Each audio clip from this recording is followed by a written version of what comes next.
Fala galera, tudo bom? Bom estar com vocês de novo para a gente bater esse papo super especial sobre redação, tá?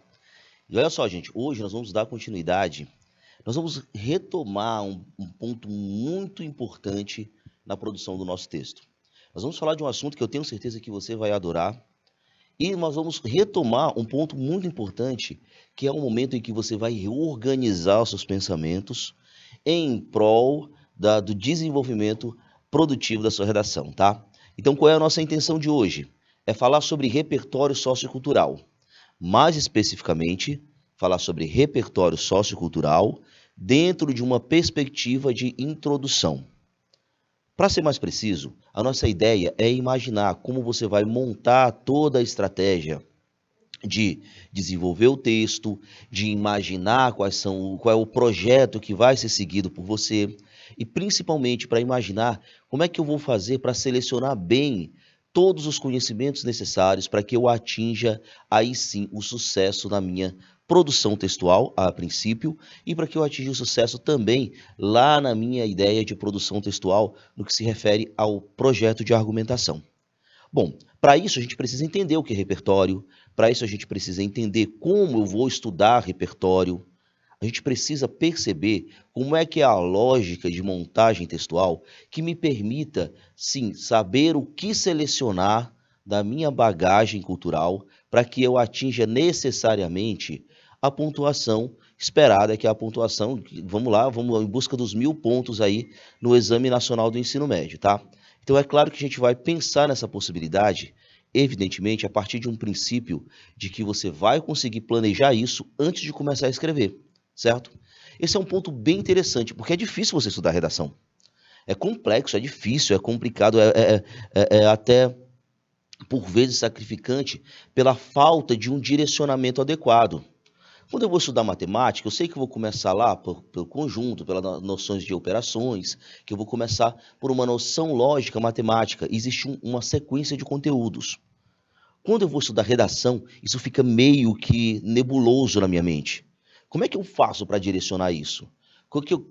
A quem eu recorro para que eu consiga enriquecer a minha bagagem cultural? O que estudar, o que pensar, o que ler? Porque muitas vezes você recebe a seguinte informação: para se escrever bem, você precisa ler bem. Mas ler o quê? Ler como? Pensar de que forma a redação? Então, esse direcionamento, esse projeto, é de extrema importância para que você tenha sucesso na hora de projetar o seu texto. Essa é a nossa intenção aqui, fazer com que você consiga ter um norte, não só de conteúdo, mas um norte de lógica de estudos, uma lógica de norte de projetos. É a partir desse princípio que nós vamos conseguir montar toda uma estratégia para desenvolver o seu texto dissertativo argumentativo. Professor, não pode ser outro tipo de texto? Não pode ser uma dissertação expositiva? Não podemos falar de poemas, de um texto narrativo, de um texto descritivo? Até poderíamos.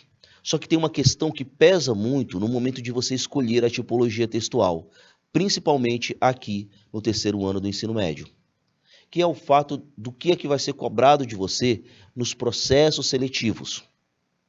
Todos os vestibulares, concursos, muitas vezes seleção de empregos e, é claro, a nossa base, o Exame Nacional do Ensino Médio, que nada mais é do que uma prova, uma avaliação que vai medir os conhecimentos que você adquiriu durante o processo de formação educacional.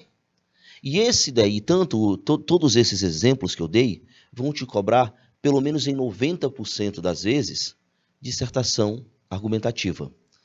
É esse motivo que faz com que a gente tenha essa tipologia como base do desenvolvimento da nossa questão, da nossa aula, beleza? Então, esse é o nosso direcionamento, essa é a nossa intenção, e para isso nós vamos agora dar uma olhadinha no material para que você consiga entender todo esse processo. Então, eu te convido para vir comigo agora, para vir para esse material, para entender como é que é a lógica do repertório da nossa introdução, ok? Vamos lá. Para começar, pessoal, nossa aula vai passar por esse processo aqui, vocês vão entender que a gente vai falar sobre dissertação escolar, vamos trabalhar com a questão do repertório da introdução e a revisão, porque você vai lembrar que a gente já viu isso durante nossas aulas e agora nós vamos basicamente rever, dar uma olhada, aprofundar todo esse processo. O objetivo aqui é identificar cada elemento estruturador dos parágrafos de dissertação escolar. Mais precisamente, no nosso caso de hoje, o primeiro parágrafo, a nossa introdução, certo? Para isso, nós vamos ter textos, leituras, tudo o que você precisa para você fomentar essa lógica de montagem textual. Eis aqui a nossa lógica. Eu gosto de, antes de começar, a gente ter uma ideia basicamente do que nós vamos fazer. Bom, eu falei para vocês que nós vamos tratar de dissertação escolar. Para ser mais preciso, nós vamos tratar de dissertação argumentativa. Isso aqui a gente já comentou aqui. Dissertação argumentativa. Bom, se eu vou tratar de dissertação argumentativa, e por ser dissertação eu sei que é um texto formal, por ser argumentativo eu sei que eu vou precisar defender uma tese, tá? Então, nesse momento, eu já sei que eu vou fazer a defesa de uma tese.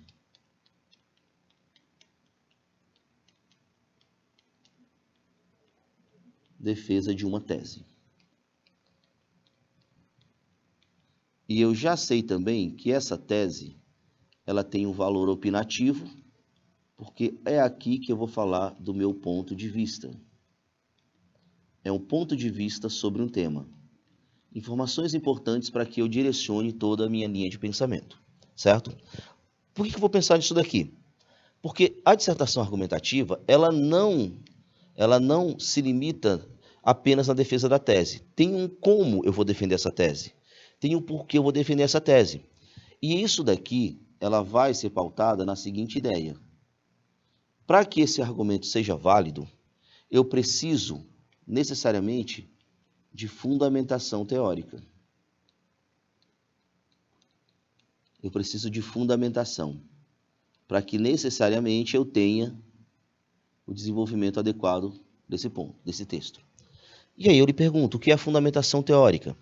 Fundamentação teórica, pessoal, nada mais é do que a fuga desse senso comum. Fundamentação teórica está ligado justamente ao nosso assunto de hoje. É você trabalhar com um repertório sociocultural. Professor, e o que é um repertório sociocultural? É justamente um conhecimento que dê base para a sua argumentação. Eu só vou conseguir defender minha tese de maneira efetiva se eu fundamentar, se eu embasar essa tese a partir de conhecimentos específicos. É a partir dessa ideia que eu vou fundamentar o meu texto pensando em repertório sociocultural. Bom, aí vem uma pergunta. Professor, mas o que é repertório sociocultural? Nós vamos, pessoal, basicamente entender repertório sociocultural, como os conhecimentos, a bagagem que você traz para o seu texto. Então, essa bagagem, ela é necessariamente uma bagagem que vai ser atrelada, vai ser selecionada a partir da sua montagem, da sua seleção de argumentos, daqueles conhecimentos que você adquiriu durante todo o seu processo de formação. Seja um processo de formação educacional, aquele que você vai aprender na escola, seja aquele processo de formação comunitário mesmo, que você aprende no convívio com as pessoas que lhe rodeiam. Bom, professor, mas que tipo de repertório eu posso utilizar? Eu sei que eu posso utilizar literatura, eu sei que eu posso utilizar falas de filósofos, eu sei que eu posso utilizar história, mas é bom também você saber que você pode utilizar filmes, que você pode utilizar séries, que você pode utilizar músicas. Tudo isso faz parte desse arcabouço cultural que fomentam o teu repertório, certo? E que podem, sim, fundamentar o teu texto. Mas aí surge uma nova pergunta. Professor, se eu posso utilizar todos esses tipos de repertórios, de conhecimentos, o que eu preciso considerar para selecionar de forma produtiva um repertório sociocultural? Eu posso citar aqui a fala da minha mãe, com quem eu aprendo muito. Eu posso citar a fala do meu avô, que muita sabedoria me passou durante a vida? Bom, essa é uma boa pergunta, porque apesar de realmente serem conhecimentos extremamente válidos, os conselhos da mãe, as histórias do avô e assim por diante, você precisa necessariamente entender quais são as características que um repertório deve ter para que seja montado, para que ele seja realmente uma fundamentação válida, certo? Então, a gente vai partir desse ponto de compreender inicialmente o que é que cada repertório precisa ter para que seja válido para a sua redação. Beleza? Então vamos lá. Vale lembrar, pessoal, que essa ideia de repertório que eu estou falando agora é uma ideia de repertório que ele vai ser para todos os parágrafos, não só para a introdução, tá? Mas hoje, especificamente, nós vamos trabalhar a organização, a montagem da introdução. Mas para que fique bem claro para ti, o que eu preciso para um repertório ser válido? O que eu preciso considerar? Primeira consideração que você deve ter: esse repertório deve ser legitimado. Repertório legitimado. Professor, o que é um repertório legitimado? Um repertório legitimado, ele nada mais é do que um repertório que ele faz parte, que ele é embasado em uma das áreas do conhecimento, tá? Então, a primeira coisa que você vai perceber é que esse repertório, ele precisa estar presente em uma das áreas do conhecimento. E aí surge uma nova pergunta, né? Que áreas do conhecimento são essas? Que áreas do conhecimento são essas, professor? Você tem a seguinte situação. As áreas do conhecimento, pessoal, elas vão atrelar-se às grandes áreas do Enem. Você tem linguagens,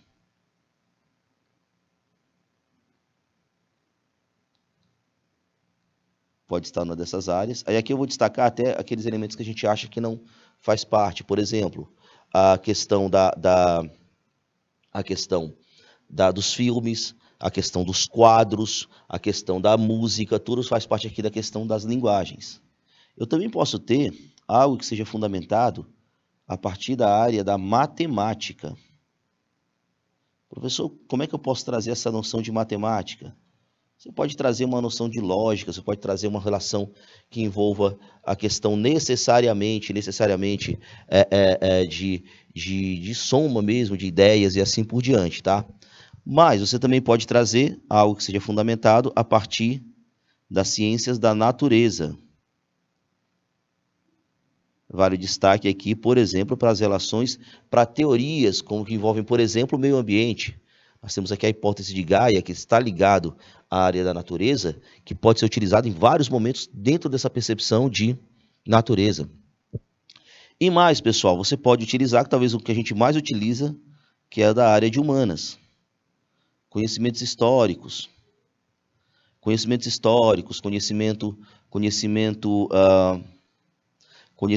filosófico, sociológico, todos entram dentro dessa perspectiva aqui, tá? Beleza?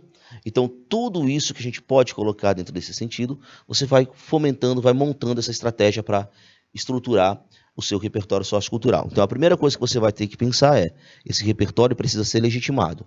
Vale um destaque bem interessante, que é o seguinte: dentro dessa perspectiva, pessoal, você vai ter que entender que um repertório legitimado, ele vai fazer com que você fuja do senso comum. Você não pode simplesmente trazer um conhecimento que você quer, o que você acha correto, ou tirado somente da sua cabeça. Esse repertório precisa ter base, e essa base nós vamos chamar de o repertório legitimado, ok? É só isso, professor? Claro que não. Esse repertório, pessoal, para que ele seja válido para o seu texto, ele precisa também ser pertinente. Ele precisa também ser pertinente. Professor, e quando é que um repertório ele é pertinente? Ele é pertinente, pessoal, quando ele é coerente ao seu tema, certo? Então, esse repertório ele é pertinente quando ele tem a ver com o seu tema. Então, ele é pertinente quando ele é coerente à discussão temática.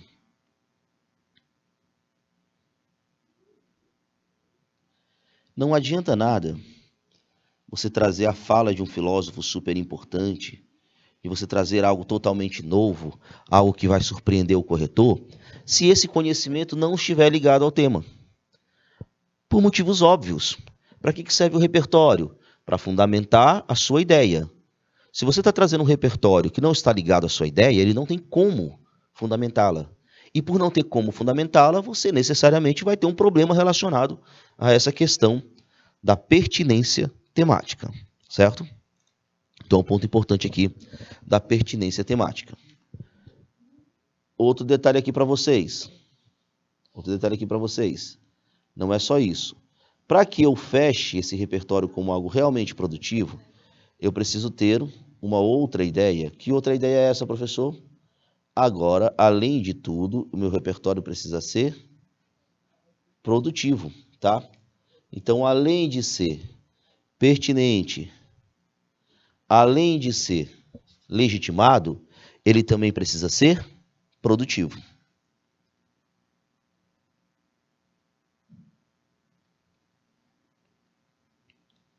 Ele também precisa ser produtivo. Professor, e o que é ser produtivo? Ser produtivo é ele realmente funcionar dentro da perspectiva de montagem textual. Como assim? Ele não pode ser só ligado ao tema, ele tem que ser útil, tá? Então, como é que eu posso conceituar essa questão de produtividade? Ele precisa ser um repertório útil para comprovação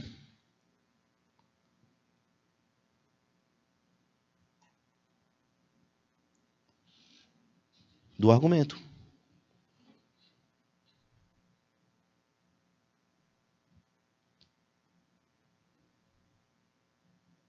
Ele precisa ser útil para a comprovação do argumento. Não tem como, necessariamente, eu simplesmente trabalhar com o repertório de maneira solta. Ele precisa ser útil, ele precisa servir para que eu comprove isso.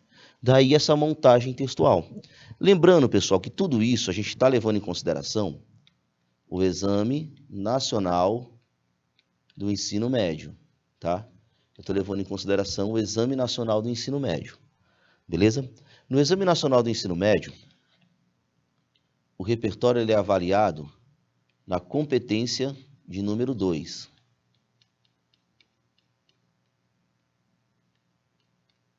Competência de número 2, certo? E para você ter os 200 pontos na competência de número 2, que é a nota máxima que nós vamos ter nessa competência, para você ter os 200 pontos, você precisa necessariamente que o seu repertório seja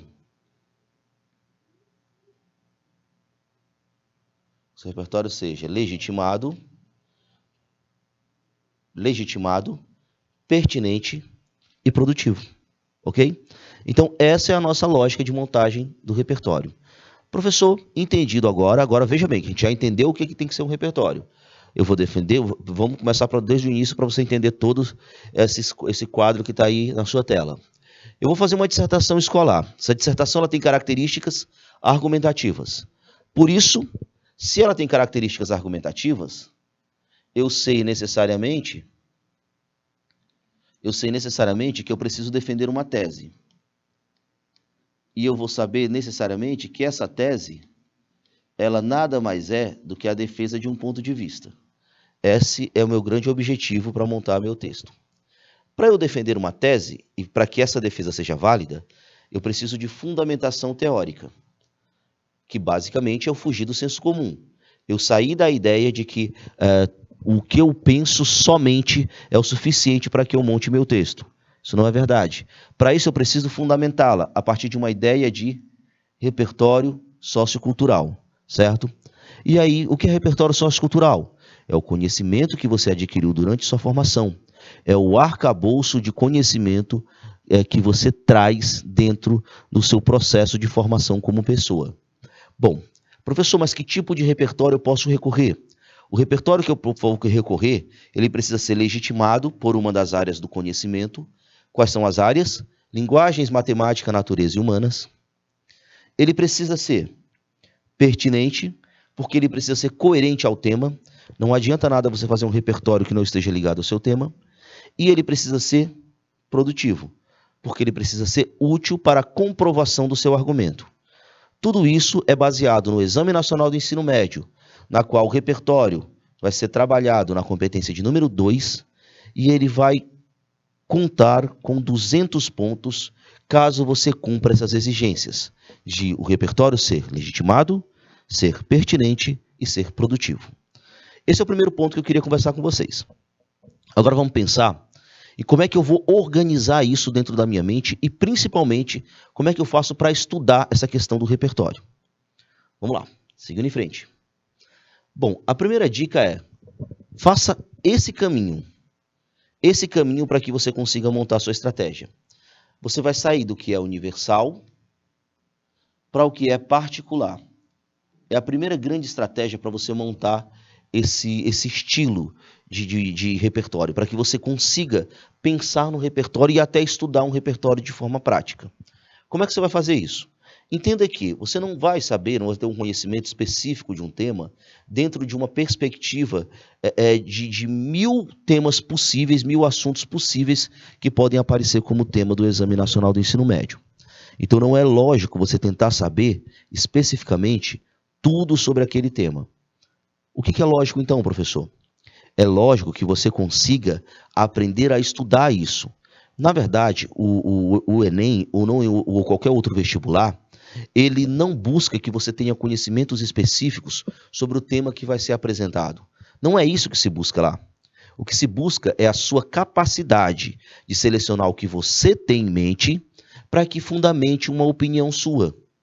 Então, essa é a nossa lógica. Para que eu consiga aprender a selecionar, eu preciso fazer esse movimento.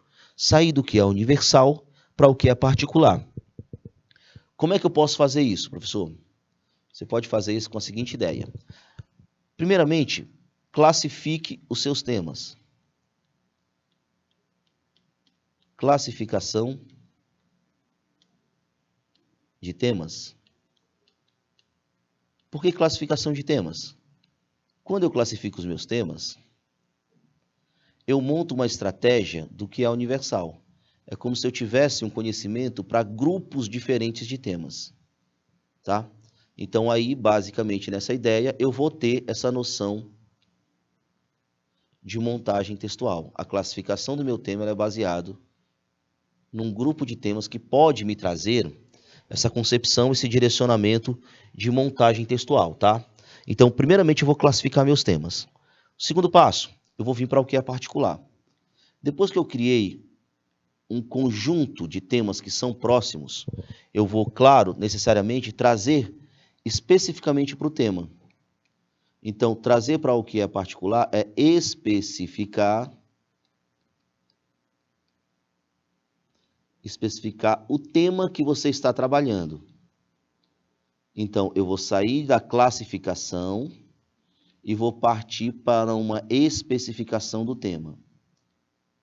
Já eu vou falar como é que isso aqui é determinado. Mas antes de falar como é que é determinada a especificação do tema, eu preciso pensar no seguinte, como é que eu classifico isso?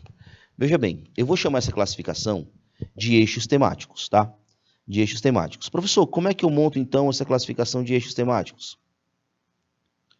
Você vai pegar grupos de temas,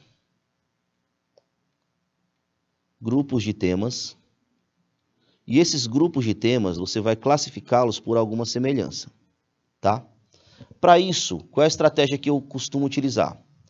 Eu tenho uma certeza. Qual é a certeza que eu tenho?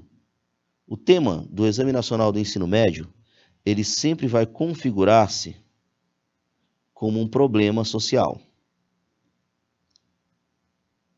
Bom, se eu tenho certeza que o tema será um problema social, eu consigo necessariamente pensar, modificar e entender essa classificação a partir dessa máxima, desse conceito primeiro, que é a questão do problema social. Então, como é que eu faço, professor, para montar um grupo de temas?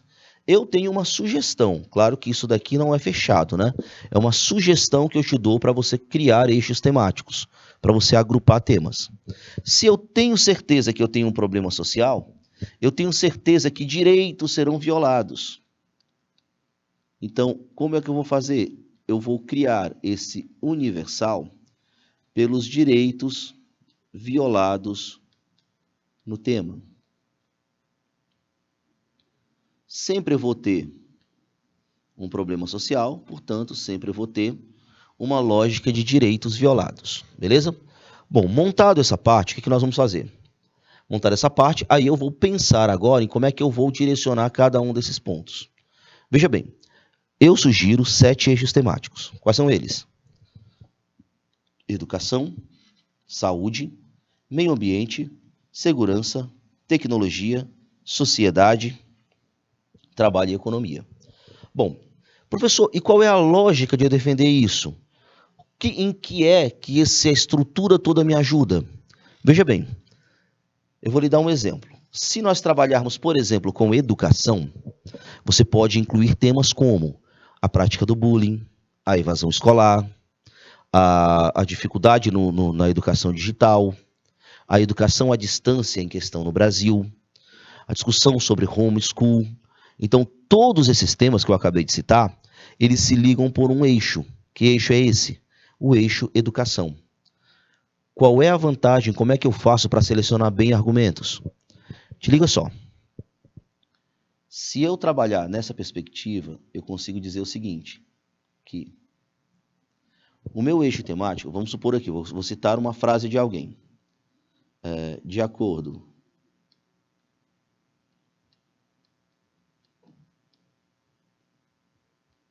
com o pedagogo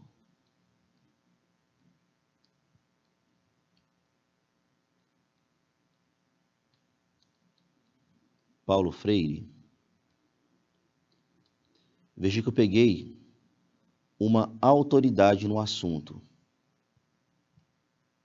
Por quê, professor? Porque quando alguém é uma autoridade no assunto e ele concorda com o que eu falo, é importante que eu tenha toda essa... Ele é um cara que vai fundamentar o meu texto, tá? É um cara importante que vai fundamentar o meu texto. Veja bem, se a educação sozinha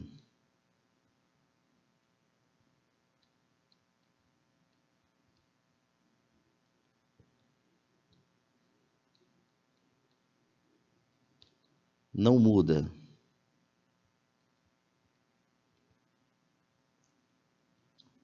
a sociedade,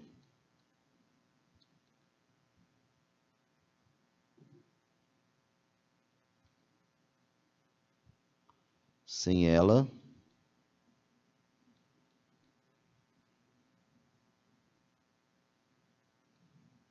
tampouco a sociedade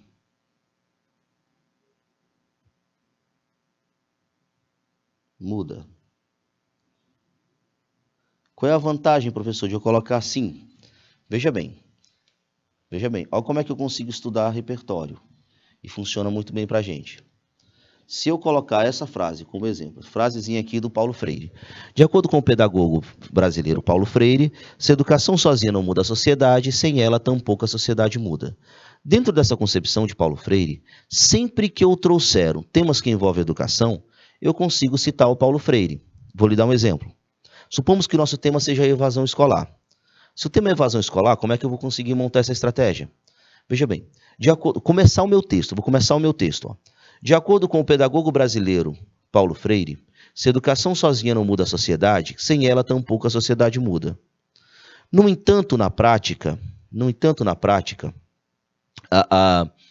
no Brasil, o cenário desafiador de combater o avanço da evasão escolar compromete o poder transformador da educação. Isso se deve a um processo de desigualdade social, como também à ineficácia de políticas que mantenham o aluno na escola. Pronto, tem uma introdução. Isso vai servir para a evasão escolar? Serve, mas serve para todos os outros temas que tratam de educação. Um tema que já foi tema do Enem, por exemplo, os desafios para a formação educacional dos surdos no Brasil. Como é que nós tínhamos aqui? Como é que seria uma introdução a partir dessa mesma fala do Paulo Freire? Vamos lembrar que eu estou falando de formação educacional. Se eu falo de formação educacional, eu estou falando necessariamente do eixo educação. Então eu consigo utilizar o mesmo conhecimento. De acordo com o pedagogo Paulo Freire, se a educação sozinha não muda a sociedade, sem ela tampouco a sociedade muda. No entanto, na prática, os desafios de garantir a educação para surdos no Brasil comprometem o poder transformador defendido pelo pensador brasileiro. Isso se deve não só a um processo de apatia social, como também à ineficácia de políticas que garantam o direito à educação para esse grupo. Ponto. Note que eu consigo utilizar o mesmo conhecimento para diferentes temas. Por que isso acontece? Porque eu vou me basear na ideia de eixo temático. Ok? Bom, Tendo isso em vista, vamos imaginar agora como é que eu vou trazer para o meu tema, que é esse movimento que eu acabei de fazer. Aqui eu já entendi que sempre que eu tiver a ideia de o eixo educação, eu consigo usar isso. Se eu fizer a mesma coisa para todos os eixos temáticos, eu sempre vou ter repertório para qualquer tema que apareça na minha vida, tá? Então, qual é a dica? Classifique os temas. Lembre-se que o tema é um problema social. Se o tema é um problema social, você consegue classificar, por exemplo, pelo direito que é violado em cada um deles. Eu sugeri aqui 7 eixos temáticos, e a partir disso você já vai agrupando possíveis repertórios a serem utilizados nesses vários tipos de grupos temáticos que nós temos aí. Bom, mas agora nós temos o outro desafio. Qual é o outro desafio? Sair do que é universal e vir para o que é particular, certo? Aí nós temos esse outro desafio. Professor, agora como é que eu faço para fazer esse movimento, para vir para o que é particular? Note bem, agora nós vamos trazer a ideia do tema. O tema ou recorte temático. Pessoal, aqui para ser mais preciso, nós vamos trabalhar para entender o que são núcleos temáticos, tá? Os núcleos temáticos são as palavras da frase tema que vão determinar a abordagem completa do seu tema.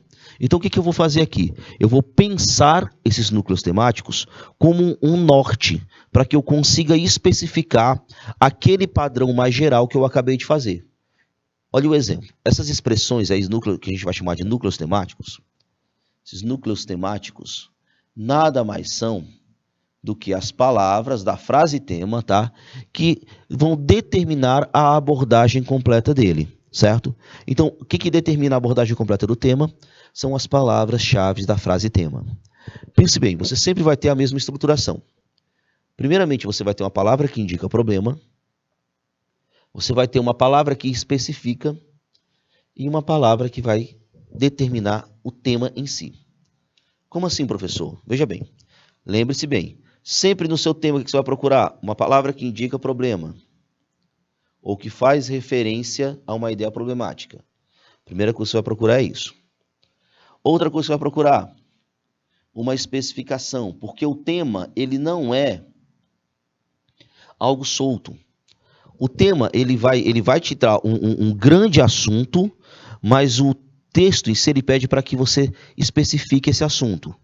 Então, esse assunto ele vai ser especificado a partir de expressões que também vão estar lá. E você tem, por fim, uma palavra-tema. Essa palavra que realmente vai determinar o assunto geral do seu texto. Lembre-se, a palavra-tema isoladamente não é o suficiente para você fazer um bom texto. Você precisa saber especificá-la. Vamos dar um exemplo. Nós temos aqui 3 exemplos, na verdade. No ano de 2019, nós tínhamos o seguinte exemplo. O cinema, democratização do acesso ao cinema no Brasil. Lembrando que isso aqui eu estou falando de Enem, tá, galera?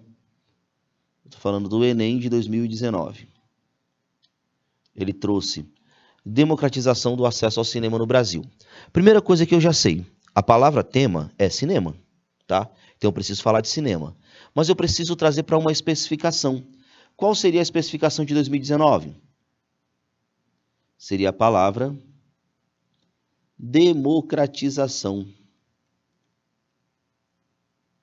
Democratização. E a palavra que vai indicar a questão da problemática? Você pode ter como o acesso. O acesso aqui é problemático. Professor, mas ficou fácil, né? Porque o tema era democratização do acesso ao cinema no Brasil. Eu só não coloquei a palavra Brasil, mas eu coloquei democratização, eu coloquei acesso e coloquei cinema. Esse é um ponto interessante. Em 2019, a frase foi fácil. Por esse motivo, a gente traz quase toda a frase tema para dentro da nossa especificação temática. Mas é importante você pensar, por exemplo, que existem anos como de 2018, que a frase é um pouco mais complexa. Como é que nós tínhamos em 2018? Em 2018, a palavra-chave era internet. Mas a frase tema, galera, era bem maior.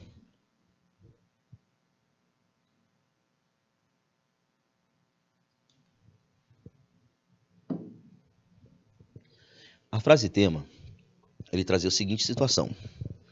A manipulação do comportamento do usuário pelo controle de dados na internet. Bem maior, né? Então, o que eu vou ter aí, professor? A manipulação do comportamento do usuário pelo controle de dados na internet. Primeira coisa que tem que saber, a palavra tema é internet. Portanto, eu vou trazer essa noção de internet como necessariamente uma palavra que não pode faltar, que se eu não falar de internet, eu simplesmente zeraria minha redação. Mas eu tenho que entender que existe uma especificação. E essa especificação, professor, ela vai estar em que palavra? Em 2018, nós vamos ter a palavra controle de dados, porque eu tenho que entender o que é, por exemplo, um algoritmo. Certo? Então, a palavra controle de dados, ele vai aparecer como a especificação. Eu vou falar de cinema, mas eu preciso... de internet, mas eu preciso falar também de controle de dados. Professor, e qual é a palavra que indicaria problema? Seria a palavra manipulação. É a palavra manipulação. Então, eu tenho aí necessariamente um direcionamento para montagem no meu texto, ok? Bom, e para não deixar aqui em branco, você vai ter, em 2017, a formação educacional dos surdos no Brasil, em que surdo é a palavra tema, só que eu preciso falar da especificação, que seria formação educacional.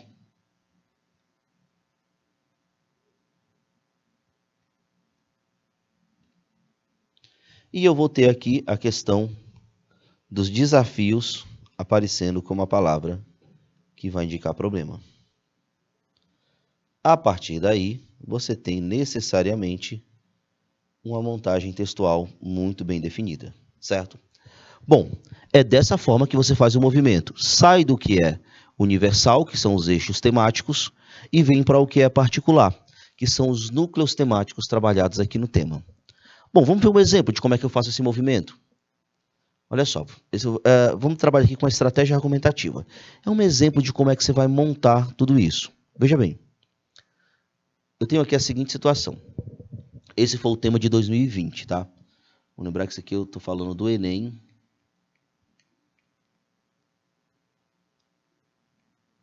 De 2020. Vamos fazer todo esse processo aqui para que você compreenda como é que é essa lógica. Vamos lá. Primeiro eu tinha a seguinte frase. Os estigmas associados às doenças mentais na sociedade brasileira. O que eu preciso fazer? Eu preciso atrelar. Então, eu vou primeiro classificar para que eu saia do que é universal. Lembrando que isso aqui eu estou trazendo o que é universal, que é o eixo temático. Vamos primeiro analisar a frase para que eu consiga classificá-la. Bom, os estigmas associados às doenças mentais na sociedade brasileira. Entenda primeiro que você tem aqui uma questão de doenças mentais. Ok? Logo depois, você vai ter que especificar. Qual é a especificação? Aliás, você vai trabalhar na sociedade brasileira. E depois você vai ter que ter uma palavra que indica o problema, que são os estigmas. Note que eu tenho aí toda uma montagem para o que é particular. Então, eu já entendi o que era universal, vamos entender o que é particular. Esse particular ele é montado por esses núcleos temáticos. E os núcleos temáticos eu acabei de encontrar que são doenças mentais, estigmas e brasileira. Pronto, peguei aí os núcleos temáticos. O que eu preciso fazer agora, professor? Agora você precisa classificar esse tema.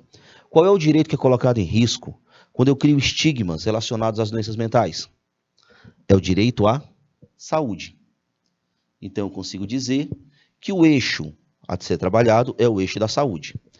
Quando eu digo que o eixo temático é saúde, eu já consigo pensar no direcionamento, que é basicamente a seguinte ideia. Eu sei que a saúde ela é prevista no artigo 196 da Constituição Federal de 1988. Então, sempre que eu estiver trabalhando com saúde, e aqui eu estou trabalhando com saúde, eu consigo utilizar exatamente esse artigo. Artigo 196 da Constituição Federal de 1988. Por quê? O que diz o artigo? Ele prevê a saúde como direito de todos. Então, eu consigo trazer esse conhecimento aí para todos os temas que envolvem saúde. A partir desse momento, eu criei o que era universal. Agora, o que eu vou fazer? Eu vou pegar esse conhecimento universal que eu tenho e trazer ele especificamente para o meu tema. Como é que eu faço isso? A partir do momento de tese. O que é a tese? Se eu entender, pessoal, que o tema é um problema social sempre, eu preciso entender um outro ponto importante. Que outro ponto? Que a tese ela não vai ser a favor ou contra alguma coisa. A tese ela é o seu posicionamento diante do tema, mas o seu posicionamento diante de um problema, só existe um que você pode assumir. É afirmar, o problema existe e deve ser combatido. E tua grande intenção seria provar que esse problema existe. Então, como é que você vai fazer aqui? A tese ela vai ganhar características de problematização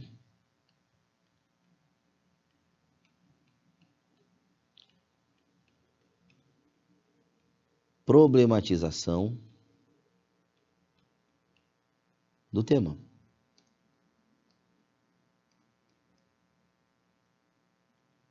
Ok? Ela vai ter aí uma ideia de problematização do tema. Então, basicamente, o que você tem que fazer? Problematizar o tema, certo? Vale lembrar, pessoal, que vai ser nessa tese que você vai trazer a especificação, tá?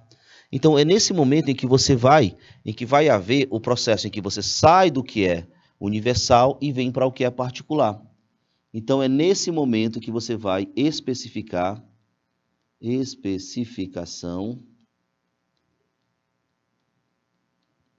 do tema, tá? Então, um ponto importante aqui para a gente analisar. Especificação do tema. Bom, entendido aí essa lógica, nós vamos lá. Eu preciso problematizar, preciso deixar claro que eu estou tratando de um problema. Para deixar claro que eu estou tratando de um problema, o que eu vou utilizar? Um cenário desafiador, ok? Eu vou utilizar um cenário desafiador. Para colocar um cenário desafiador, eu vou ter que dizer que cenário desafiador é esse. Por que eu tenho um problema? Cadê esse problema? Por que esse problema existe? Aí eu vou utilizar a seguinte estratégia. Esse problema existe porque eu tenho dificuldades. Um cenário desafiador são dificuldades. Dificuldades para combater os estigmas associados às doenças mentais na sociedade contemporânea brasileira. Então, eu peguei estigmas, peguei doenças mentais, peguei sociedade brasileira e montei aí, trouxe os núcleos temáticos para dentro do meu texto, tá? Então, aqui eu especifiquei o tema. Por que eu especifiquei?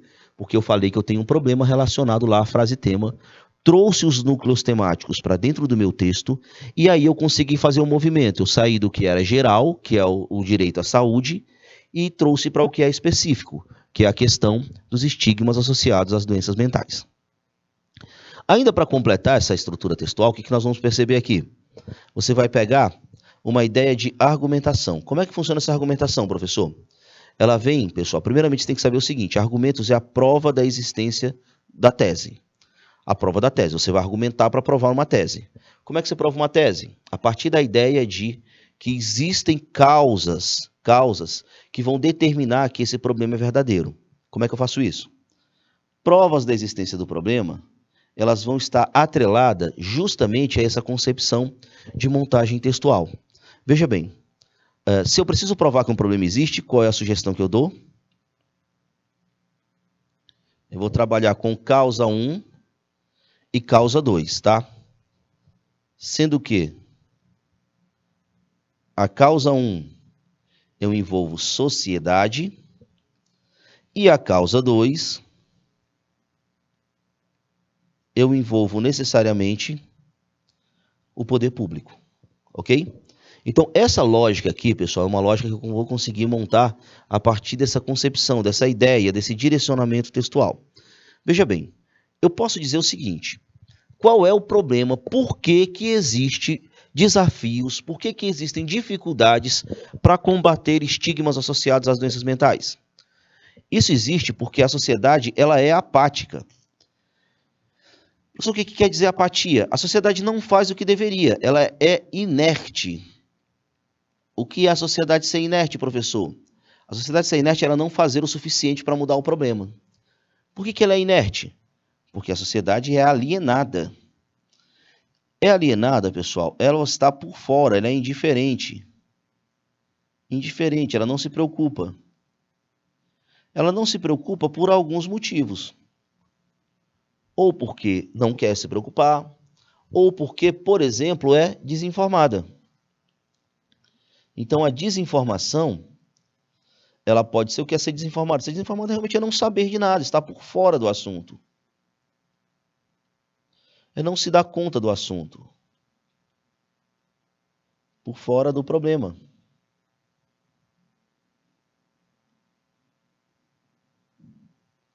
Não existem informações suficientes para que a população haja para mudar a situação. Aí nós vamos para um outro. Professor, por que a causa 2 tem a ver com o Estado? Por que a causa 2 tem a ver com o Estado? Por um motivo bem simples, veja bem. Nós estamos falando de saúde pública, certo? E necessariamente, se eu falar de saúde pública, eu tenho que pensar o seguinte: quem é o responsável pela saúde pública? Quem é que deve necessariamente garantir o acesso à saúde pública? E você vai ver que quem deve garantir isso é o poder público. Se isso está, de certa forma, comprometido, se existe uma dificuldade nesse processo, eu posso dizer que eu tenho uma ineficácia de políticas públicas. O que são políticas públicas, professor? Nada mais são do que ações do governo. Ações do poder público. Construção de hospital, contratação de profissionais, atendimento médico eficaz, tudo isso são ações do poder público que estão funcionando de maneira inadequada ou insuficiente porque eu tenho um problema de saúde. Que problema é esse? Eu tenho dificuldades em combater os estigmas associados às doenças mentais. Basicamente, essa é a sua estrutura. Qual é a vantagem de fazer isso, professor? Te liga só qual é a vantagem. Você consegue montar uma estratégia, uma introdução ou um projeto de texto já muito bem direcionado. Como é que ficaria a nossa introdução? Vale lembrar que a introdução, galera, ela vai marcar o projeto de texto, tá? Ela vai, como se ela concretizasse o projeto de texto. O artigo 96 da Constituição Federal de 1988 prevê a saúde como direito de todos. No entanto, na prática, o cenário desafiador de combater os estigmas associados às doenças mentais na sociedade contemporânea brasileira compromete a efetivação desse princípio legislativo. Isso se deve não só à apatia social, como também à ineficácia de políticas públicas na garantia desse direito. Ponto, você tem uma introdução. Professor, como é que você conseguiu montar essa introdução? Vamos visualizar aqui como exemplo. Vamos dar um direcionamento para a sua introdução, para que você consiga montar toda essa estratégia. Antes de você pensar no repertório, você tem que pensar no direcionamento.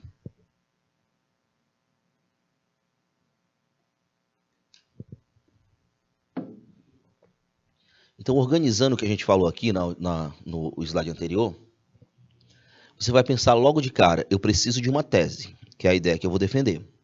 Essa tese é a ideia central do seu texto. Então, é importante você destacar que a tese é a ideia central do texto. Até porque você tem que definir o que vai defender para fazer um texto aí como um todo. Certo? Como é que eu faço isso, professor? Primeiramente, lembre-se que a sua opção para se deparar, para se posicionar diante de um problema, é necessariamente você afirmar que está tratando de um problema social. Como é que eu faço isso? Devo deixar claro, estou falando de dificuldades. Se eu estou falando de dificuldades, eu estou deixando claro que eu tenho um problema.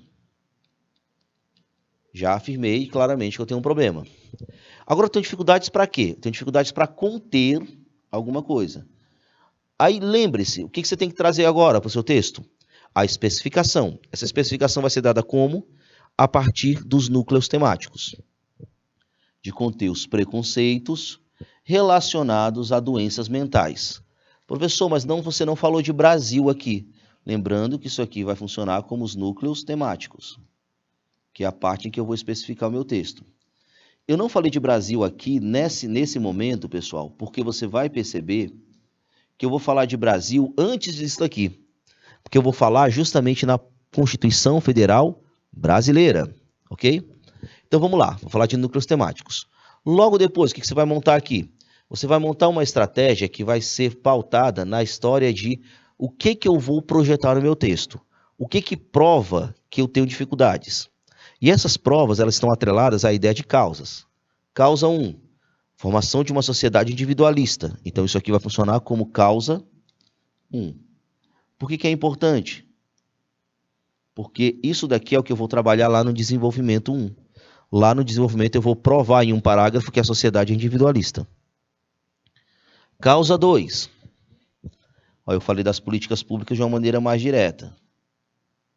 Causa 2, você vai falar de ineficácia de ações governamentais na prevenção e no tratamento de transtornos psíquicos. Bom, primeiro eu tenho que pensar nisso daqui para montar minha introdução. Agora eu vou pensar no quê? Agora eu vou pensar no repertório. Bom, eu sei que o eixo temático é saúde. Eu sei que o eixo temático, que é aquela questão de eu levar para o que é geral, o eixo temático, eu tenho certeza que é saúde. Bom, se é saúde, então eu tenho já uma lógica de montagem aqui. Se o eixo temático é saúde, eu consigo pensar, por exemplo, em repertórios que eu pré-selecionei para que eu levasse para essa ideia de saúde. Um bom exemplo, a Constituição Federal. Como é que eu construo, então, o parágrafo, professor? Olha só ele construído aqui bem direitinho. A Constituição Brasileira de 1988 assegura a todos os indivíduos do amplo acesso aos bens culturais. Aqui eu mudei o tema, tá, galera? Só para você pegar uma perspectiva diferente. Que tema foi esse? Aqui foi o tema do Enem. O Enem de 2019. E vamos lembrar que o Enem de 2019 foi a questão do cinema, tá? O Enem de 2019 foi a questão do cinema. Bom, se eu vou falar de cinema, qual é o eixo temático? Cultura. Então eu já sei o quê? Se eu vou falar, vou até colocar aqui para você visualizar. Ó. Democratização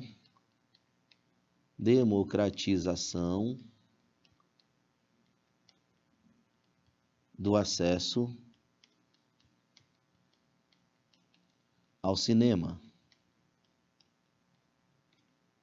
no Brasil. Note que,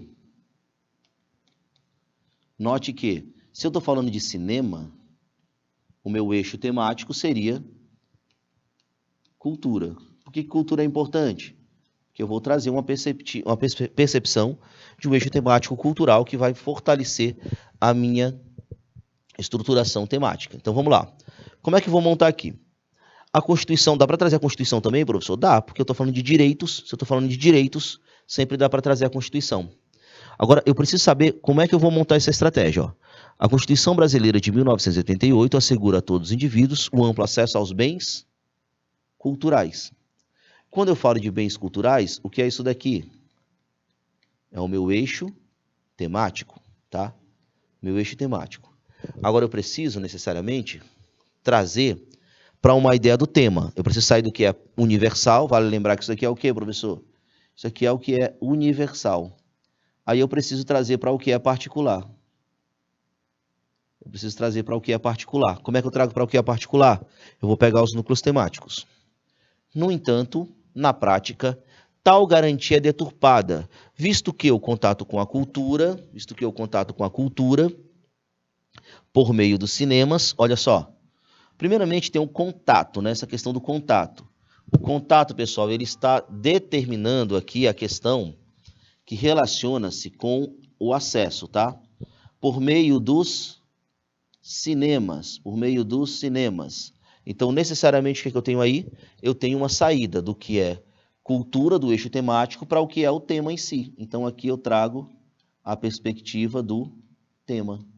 E quando eu trago a perspectiva do tema, eu trago para o que é particular. Ok? Saio do que é universal e trago para o que é particular. E só para a gente fechar, ó, não se encontra efetivado na sociedade nacional.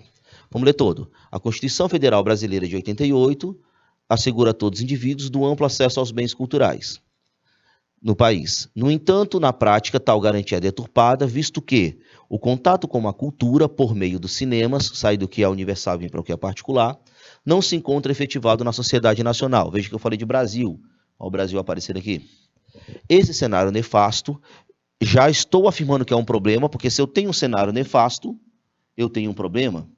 Esse cenário nefasto ocorre não só em razão do deficitário incentivo à valorização da cultura nas escolas, isso aqui aparece como causa 1, dentro daquele meu projeto textual, nas escolas, mas também devido à excessiva mercantilização da cultura, isso aqui vai aparecer como causa 2, na minha montagem textual.